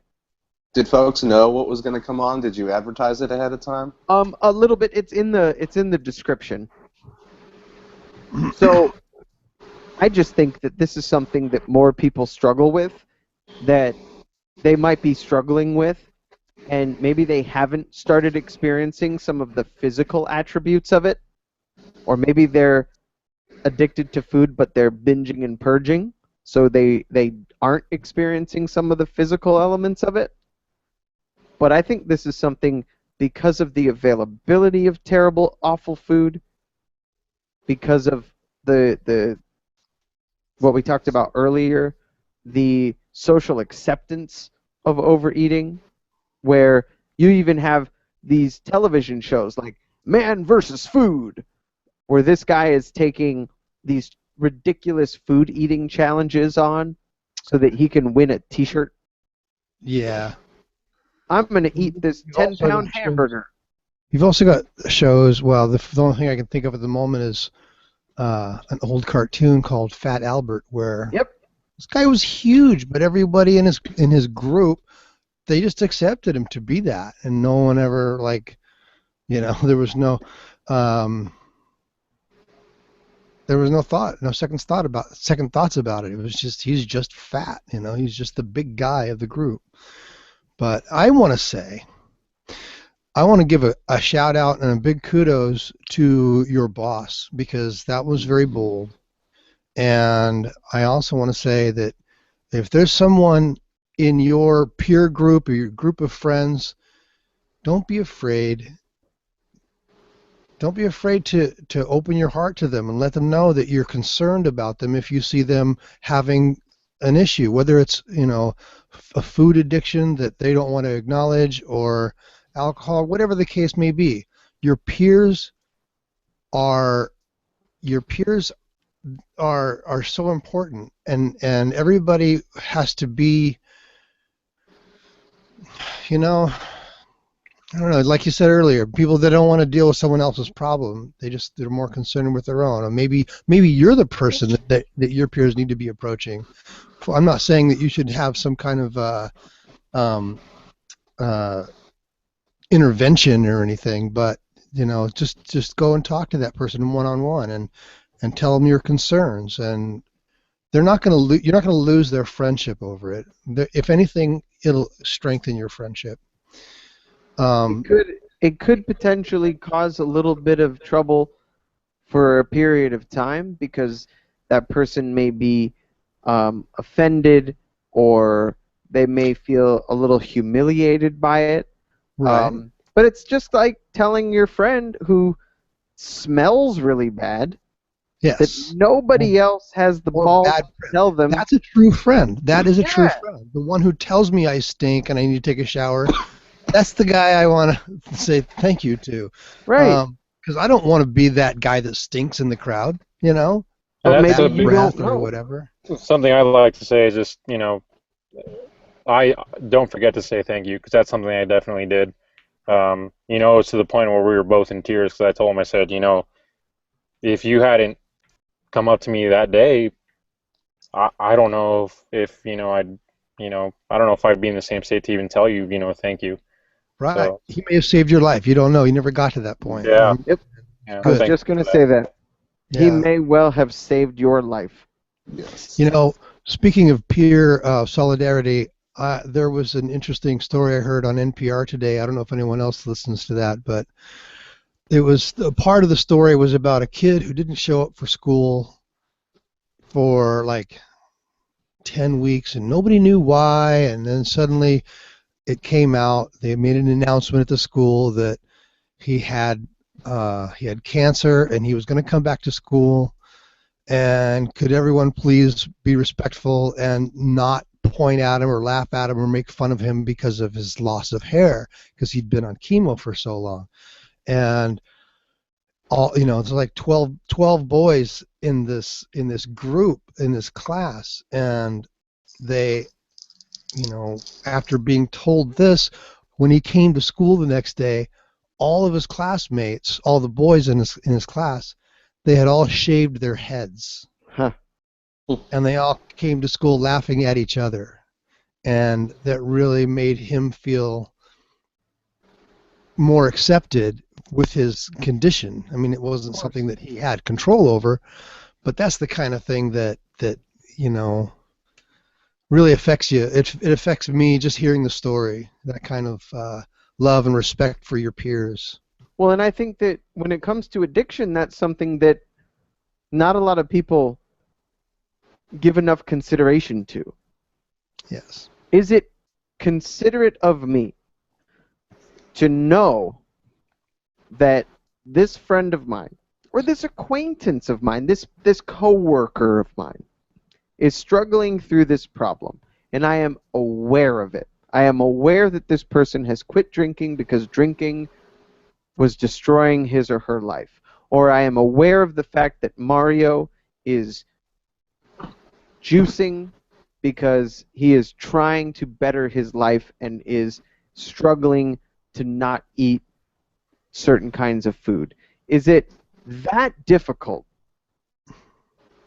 for me to abstain from doing those things in the presence of that person? Is it that difficult for me to respect Mario enough, however many years ago that this was happening, to not say, hey Mario, you want to cruise over to Wendy's because or to Del Taco, it's Taco Tuesday, man, we can get a bunch of tacos. Hey Yeah. man, I'm actually trying not to eat fast food anymore. Oh, come on, man. Don't be a pussy. Right. Or if you have that much of a problem abstaining from whatever it is that your friend is trying to prevent, then maybe you should check to see if you have an addiction. Yeah. Take a Or maybe you long, should hard check look to in the see if you're mirror. just a big fucking dick. Yeah. Because that's the truth, man. I respect the hell out of you, Mario. Mario and I work together, and even now he's not doing the juicing for breakfast, lunch, and dinner, but he eats healthy. He stays away from the crap. Even though that salad that he got might have come with this nice, big, beautiful piece of bread, he will hand that piece of bread off to somebody else that can't eat that shit, and instead of them throwing it back in his face and saying, "No, man, that's your bread. Why don't you slather some butter on it and eat it?" Yeah. Or the You know? dressing that's full of sugars and fats. I Yeah, remember when I was juicing, we had they have the holiday meals in the break room, and I was cooking up people grilled cheeses yeah. while I Sweet. was juicing. I was like, "How many grilled cheese do you want?" Oh, okay, cool, I'll make them for you. And it felt good just because I was like, That's "Yep, good. I can make this food and whatever." Well, and it reminds me, because I can only speak from my own experience and myself. But when I was getting sober from alcohol, I'll never forget. I'll never forget this. I don't remember how many months sober I was at the time, but I know I wasn't years sober at the time. But I was in San Diego in Carlsbad. I was staying with my aunt where my family tends to stay because they've got some extra space in their house. And my aunt and uncle, and my entire family for that matter, drink a lot. And we had a big celebration at their house, and everybody was drinking. I mean, dozens of bottles of wine had been opened, and beer and other cocktails and things like that. And at the time, Jackson was a baby. He was a little guy, and I had to go downstairs. It was the middle of the night. Jackson was in a foreign place, and he woke up in the middle of the night, and he was fussing for a bottle. He wanted a bottle with milk in it.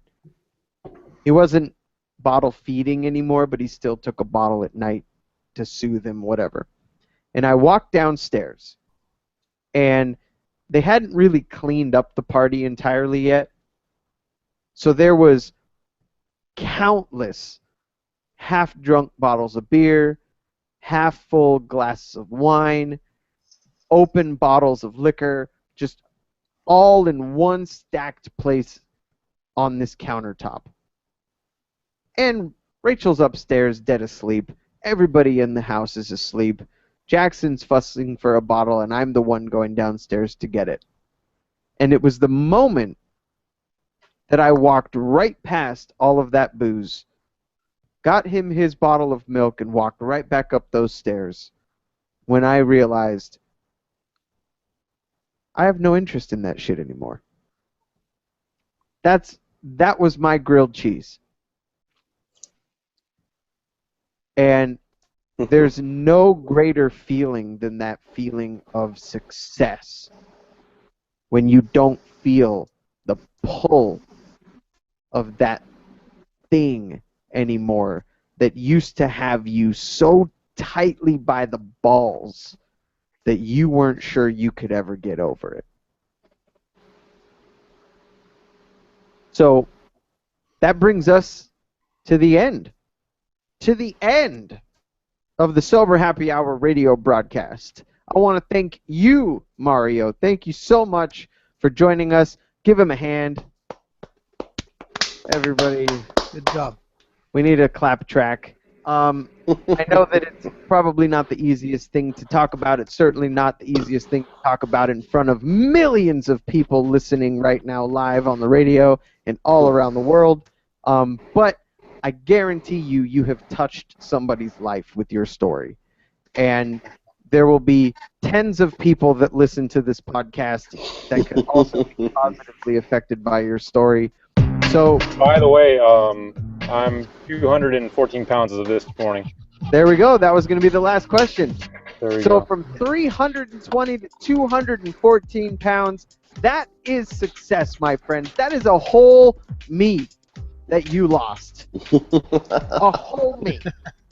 So this is the Sober Happy Hour radio broadcast. We come to you every single Saturday night, Sunday morning from midnight to 2 a.m. Pacific time. You can catch us at 87.9 FM in the San Francisco Bay Area.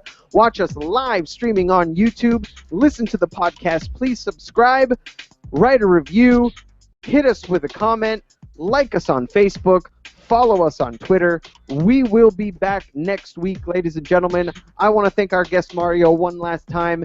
And if you or yours is considering getting sober, I highly recommend it. Good night. Night. Good night.